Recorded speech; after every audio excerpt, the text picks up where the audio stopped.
I have the privilege now interviewing James Thompson, and James Thompson has been a huge supporter of Peace One Day for almost 10 years in various companies. And so thank you for being here on Peace Day Live. No, you're welcome, Jeremy. It's great to be here. Thank you. Okay, so the first question I wanted to ask you, James, is you've personally, as I was just mentioning, been a supporter of Peace One Day for almost 10 years with various large corporations. Could you tell us why you've been doing that and what all of this means to you? Well, thank you. I mean, first of all, it started commercially. I mean, the company I was working for, we wanted to reach people, like-minded people, who could influence others and talk about the sort of things we wanted to talk about. So it does start off, all of these things start off, what's the commercial angle that companies are doing it? But there's more to it than that. I believe very strongly, and I think more and more leaders in large organizations now believe that you can't affect huge change in the world without corporations being part of that and doing it. Whether it's in environmental sustainability, whether it's in human rights of employees, whether it's about the values that companies espouse and the impact that they can have, it's very difficult to imagine real change happening. I've been lucky enough to work for corporations, whether it was Diageo or Avon, who I know are talking with you later on today, and now Heineken, of course, that has these sort of values and wants to have that sort of impact on the world. And it's a fantastic fit. And if I'm honest, Jeremy, hope you're not embarrassed by this. Part of it is you. And when we were first introduced, and I heard the story about you wanted to change things, you walked the corridors of power until you got people to agree with you, and you made this sort of thing happen. You went to Afghanistan, you got the Taliban to put down their weapons, and you vaccinated thousands of children. It couldn't be more inspiring. And the corporations I've worked for wanted to be part of that in one small way. So that's sort of why I'm here. Thank you, James. Well, it's very kind of you to say so. And I equally wouldn't be here if it wasn't for your support. I mean, Peace One Day, couldn't do this work, if we weren't having you behind us. So thank you so much for that. So the Heineken company is now enabling this global conversation around peace and sustainability. Could you talk to us about why that's important to the Heineken company? Yeah, I mean, it's very important. I mean, at the heart of the values of Heineken is togetherness and bringing people together so they can have good times. The word gezelligheid in Dutch was what Freddie Heineken used to talk about, is I don't sell beer, I sell good times. And this notion of togetherness is hugely important because although I mentioned the Taliban, earlier today people have talked about Ukraine, most violence actually happens in domestic or educational settings. And it's when people are not skilled at conflict resolution, when people go into their echo chambers, only look to hear what they want to hear, and don't sort of practice genuine togetherness, open-mindedness and curiosity, listening to people. This is getting worse. And the reason for that is scientists have noted that there's a loneliness epidemic. That's what they call it, a loneliness epidemic going on around the world. A third of Americans say they've only got 2 or 3 close friends. 16% of Americans say they've got less than 1 close friend. It's been proved now that social isolation has a huge impact on health, strokes, heart health. If you're socially isolated, which means you're not together with other people, you're not talking issues through, it also has an impact on your health. Scientists estimate, about the same impact as smoking 15 cigarettes a day. So what's in it for a company that believes in togetherness, whether it's through a beer or a non-alcoholic beer, bringing people together to get them talking about things? It's really, really important socially and, of course, also for our business. Thank you, James. Thank you. I mean, what do you see as the actual benefits of Peace Day to the world, but also in relation to the Heineken company? I think it all starts off with awareness, doesn't it? I think through awareness and conversation, you like to think that, like butterfly wings flapping, you can cause a change happening in different parts of the world. Corporations are disrupted by things that challenge peace, whether it's supply chains, threat to employees, threats to the economy. And we've seen so much of that over the last couple of years, how devastating it's been. So business health, social health, these things are linked. And so, of course, a company like Heineken would want to enable, bit by bit, conversations that improve the climate for this sort of thing. Now, again, you look at it on a domestic level, it's so important, I think, that people are together, that people do learn how to have the good conversations. Heineken's been doing this for some time. So a little while ago, Heineken did a program called Worlds Apart, and it brought together people who they'd never met before, over a beer, over a drink, and these people either represented something or believed in something fundamentally different to the other person. And after a few minutes conversation and talking things through, they realised they actually quite liked each other and respected each other's point of view a lot more. It's that kind of thing that you can only do together. And so much of our world at the moment is virtual. So much of our world is digital. And it's that true togetherness, actually, that Heineken and other companies can facilitate, that I believe actually can make a huge difference in society. There was one other thing that Heineken did recently that we did, which was called the social swap. And it had two English footballers, Jill Scott, who was a midfielder for England, and Gary Neville, who's now a football commentator as well. And they posted on their social feeds as each other. And people were shocked at the negative feedback that Gary Neville received when people thought he was posting as a woman, get back in the kitchen, things like that. And it's so important. One of the things that Heineken does do is confront people's prejudices and biases, and brings that, again, open-mindedness and togetherness that I think is the starting point for improving things. It's great, James. It's great. It's great to be here with you and listening to the things that you say. I love it. Look, there'll be people out there, who are sort of maybe concerned about some of the moves that the corporate sector is making. But we know that things like the UN Global Compact, bringing together thousands of organizations, to really work towards a more peaceful and sustainable world.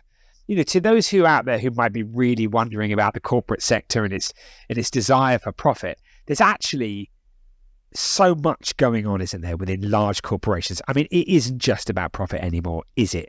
And talk to me a little bit about, sustainability, and talk to me about metal, and talk to me about water. I mean, tell me, because I know there's a lot happening, and I think people might not realize that. Do you want to just talk a little bit about it? Yeah, I will do. And look, I think that sort of cynicism or whatever you want to call it towards some global corporations is understandable. It is completely understandable.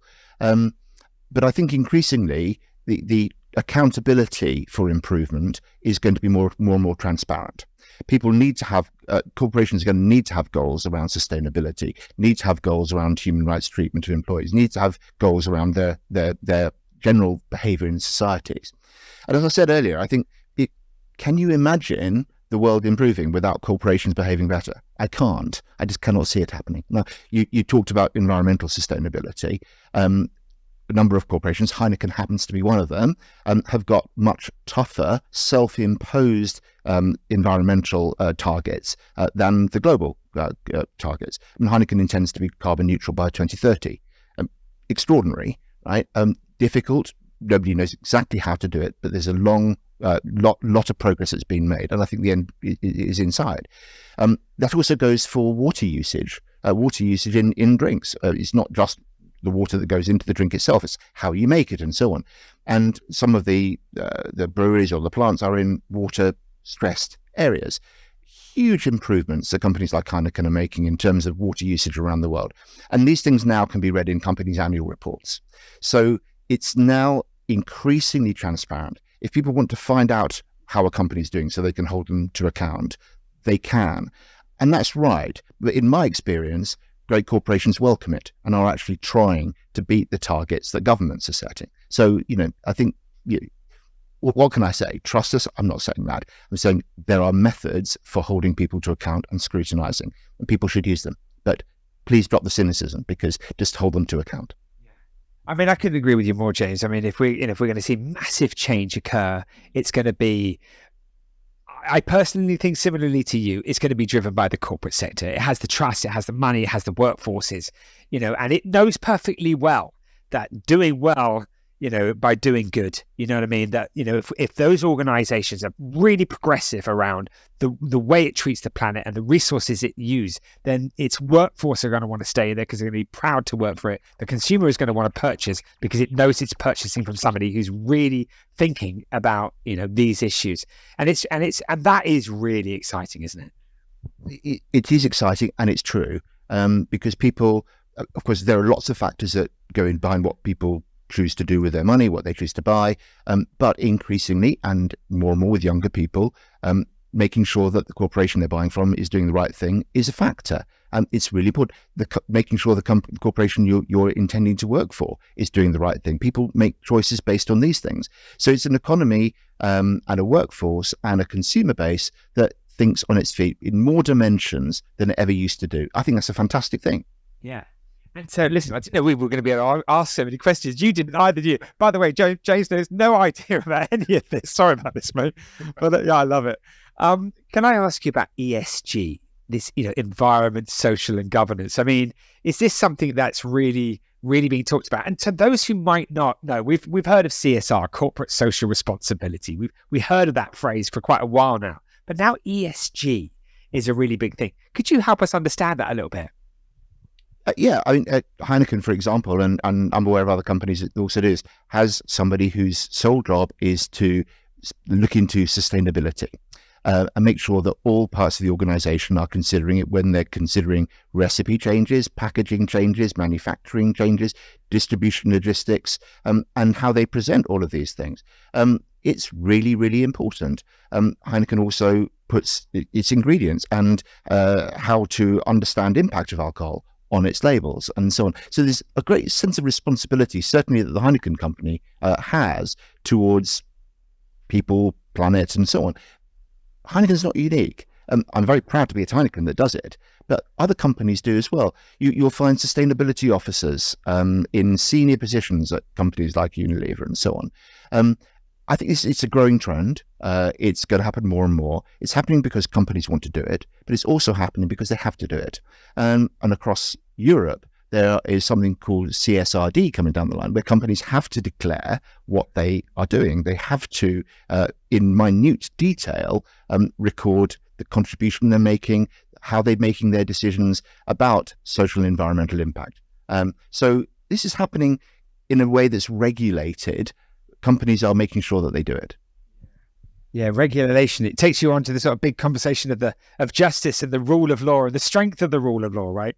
Because if the rule of law isn't strong, then of course, people can get away with things that they might not supposed to be getting away with because the rule of law is weak. So anyway, that's of course another story. But it's fascinating, that we see these changes going on with packaging and the use of metal and all sorts of things, as you say, ingredient water usage. It's really interesting that we see these things. And it sort of leads on to the sort of final question for me about, individual action. Because the individual, in terms of the choices it makes, especially when it purchases, is really powerful, isn't it? But also individual action in relation to us establishing a more peaceful, sustainable world is really important. So I think we'd say that the individual is playing a really important role and holds a lot of power, doesn't it, in relation to the choices it makes? Well, speaking personally now, I think it's really important that people have that belief, because without that hope, what can you do? And I think it's really important to recognise that collective change happens as a result of lots of individual people changing. I mean, look what you did. Right? Look what you've done. And you now have millions of people, billions of people watching this, and their awareness is raising. And it all started because one person did something. Now, we're not all going to be able to do that, have that kind of impact. But the kind of impact you can have at a domestic level with your family, with your friends, in the schools, in the people you talk to, can be significant. And bit by bit, it all adds up. And I think that's the point. As individuals, it can make a difference. As corporations, it can make a difference. Governments change. You hope they can make a difference. But bit by bit, everything has to try. And so I think you have to have that hope. You have to have that belief. And there is evidence that it can, over time, work. Richard, just remember, 95% of violence is at a domestic level. It's not just war. And we can all make small changes to make that better. I've loved working with you for 10 years. You've been incredibly kind to me and to Peace One Day.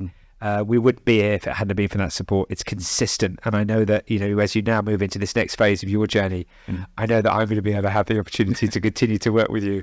You're only around the corner. I'll be knocking on the door. The incredible James Thompson, everybody.